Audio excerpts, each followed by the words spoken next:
name is Victoria Nates, and today I will present to you my argument regarding the protagonist's sanity in Edgar Allan Poe's The Cask of Amontillado. Edgar Allan Poe's The Cask of Amontillado has never ceased to mystify its readers. The short story is a confession of a man, Montresor, who perpetrates an atrocious crime some 50 years prior to telling the story. Now, Montresor lures his victim Fortunato into his family's vault under the pretext he needs Fortunato's expert opinion of a newly acquired wine. In a remote part of the vault, Montresor shackles Fortunato to the wall and brings him in to die a slow and lonely death. Now, the reader is perplexed by an apparent absence of motive for this crime other than being told Fortunato has injured and insulted him, the latter being the true nail in the coffin. Due to the lack of logical and specific explanation of Montresor's hatred for Fortunato, most critics assume Montresor to be insane. Poe certainly has a history of incorporating mental illnesses into his short stories. However, with regard to the Cask of Amontillado's protagonist, Montresor, there's textual evidence to support he was indeed sane. Before I delve into tackling Montresor's psyche, I'll briefly speak of Montresor's creator, Edgar Allan Poe. Now, Edgar Allan Poe may very well be the single greatest author of Gothic movement. Judging by both his writing and life, it would be fairly easy to assume he was a deeply troubled man. But the gruesome plot of his various tales does not solely define the father of the modern mystery. He was born as Edgar Poe in Boston, Massachusetts, and was orphaned young when his mother died shortly after his father abandoned the family. Poe was taken in by John and Frances Allen of Richmond, Virginia, but they never formally adopted him. He attended the University of Virginia for one semester, but left due to lack of money. After enlisting in the Army and later failing his officer's cadet at West Point, Poe parted ways with the Allens. His publishing career began humbly with an anonymous collection of poems titled Tamerlane and Other Poems. Over the next 22 years, Poe would write some 65 poems, 60 short stories, a novel, a textbook, and a dozen reviews and essays. On October 7, 1849, at age 40, Poe died in Baltimore. The causes of death are unknown. However, people believe heart disease, rabies, suicide, alcohol, tuberculosis, and other things. Now, The Cask of Amontillado, one of Poe's most recognized and celebrated short stories, has been picked apart time and time again. One of the questionable components of the short story is the sanity of the protagonist. A good many critics believe Montresor to be insane. For example, Carol Lavery states Montresor is surely insane and diabolical single-mindedness of his revenge. I suspect most critics assume insanity due to Poe's frequent use of characters who are without doubt mentally warped. Stuart Levine, another literary critic, says the short story has no passage to tell the reader that the narrator is mad. The entire story does that. I wholeheartedly agree. No passage speaks to Montresor's insanity. However, I disagree the entire story implies insanity. I caution against a hasty assumption such as present. Others see Poe's character's behavior as a reflection of Poe, who they view as insane. Daniel Hoffman says critics like Crutch and Bonaparte have declared him psychotic and insane. Now, Montresor is no more insane than you or I. Through careful analysis, I will point to specific textual evidence and apply reasoning which will support my argument. The short story opens with Montresor stating, "The 1,000 injuries of Fortunato I had borne as best I could, but when he ventured upon insult, I vowed revenge." Fortunato has injured and insulted Montresor. However, details of these wrongs are never revealed. One thing the narrator is quite clear on is the insult itself is what drove him to seek revenge. Revenge that will not only punish, but punish with impunity. By speaking the word impunity, Montresor recognizes his act of revenge could be a punishable act, therefore must proceed with calculated caution.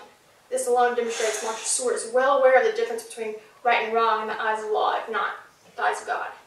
Now, Montresor says, "I continued as my wont to smile on his face, and he did not perceive that my smile now was at the thought of his immolation."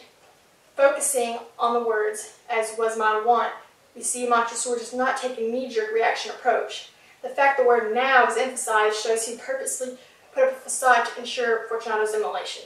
Now, immolation, now that's an interesting word choice. It's rather symbolic.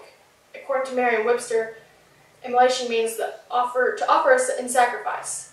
Montresor rationalized his action by seeing Fortunato as a sacrificial lamb. A sacrificial lamb, of course, being a metaphor for a person who killed for the greater good. Montresor felt his action would not only right the wrongs done to him, but would benefit society as a whole by ridding them of this deceitful and immoral being.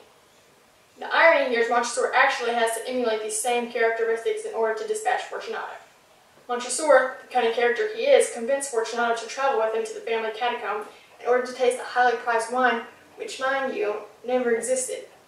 Now, upon arriving at Montresor's home, we learn he ensured they would be alone. where he had given explicit orders to his servants not to leave during his extended absence. He said, "I well knew to ensure their immediate disappearance, one and all, as soon as my back was turned."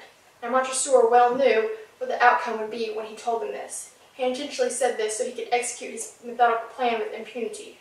Furthermore, Montresor increased his odds for success by intensifying Fortunato's drunkenness along the way. I knocked off the neck of the bottle with which I drew. "Drink," I said, presenting him the wine. Now, had roofies existed in the 18th century, no doubt he would have slipped Fortunato one. As the story progressed, Fortunato found himself chained inside a small, cold, damp crypt within the catacombs. As his sacrificial lamb sat upon his altar, Montresor was busy consummating the final step of his sacrificial act by working vigorously to wall up the entrance of the niche. Now, during the process, Fortunato would cry out, and at no time Montresor would stop to reconsider what he was doing. In fact, Montresor took it a step further and began mocking him. He said, "The Amontillado, let us be gone, for the love of God." Montresor was pulling what one might refer to as a Fortunato. He was adding insult to injury. However, Fortunato would not give him the satisfaction of this. Thus stayed silent. Fortunato, no answer. I called again. Fortunato, no answer still. There came forth in return only a jingling of the bells. My heart grew sick. It was the dampness of the catacombs that made it so. Dampness of the catacombs, my foot. Now, Montresor no more believed what he was saying than he believed Fortunato was innocent of inflicting insult and injury upon him. Now, this was the pains of guilt. But do you think it was enough to stop him in his tracks? Certainly not. Besides, how would he play off his actions? Ha ha! Fooled you? No, I don't believe that would have worked, and neither did Montresor. Now, he knew, with a guilty heart, he must force the last stone to position and flee to the surface. The forcing the stone was not because it was heavy or because it was too tight. No, the force he speaks of deals with mental strength, knowing he was but one stone away from committing the ultimate sin and possibly sealing his own fate. So the deed has been done, and we learn Montresor sharing the details some 50 years after the fact. As such, it is obvious Montresor's criminal activity had remained a mystery all this time. However, had it indeed done so with impunity? No, such is not the case here. I mean, half a century later, Montresor is sitting there describing in detail the events of that night as though it was like burned into his mind for eternity. And then at the end, Montresor says, "In pace requiescat," may he rest in peace. Here, Montresor not only asks God to bestow peace upon Fortunato's earthly remains, but at the same time is seeking atonement for violating God's commandment, "Thou shalt not kill." In today's society, rather commonplace to think murderer as an insane person. We are all quick to do so because their actions severely violate the tenets we cling to. More often than not, people are labeled insane with regard to whether or not they are indeed insane. Did you hear what Tay did to that hoe she caught her man with? That girl's insane. Dude, did you see that guy's sick triple front foot heel double grab Christ there? Yeah, bro, he's insane. Now, people are capable of doing very bad things, things which are equally as disturbing as Montresor's crime. Heck, even more so. We must ask ourselves who among us has not contemplated murder, even for a moment at some point in our lives. Do we not act on these thoughts simply due to the fact we're sane? No, it's more likely we lacked the nerve and we were scared of being caught and punished. Montresor, unfortunately, was able to overcome these fears. He was able to commit murder.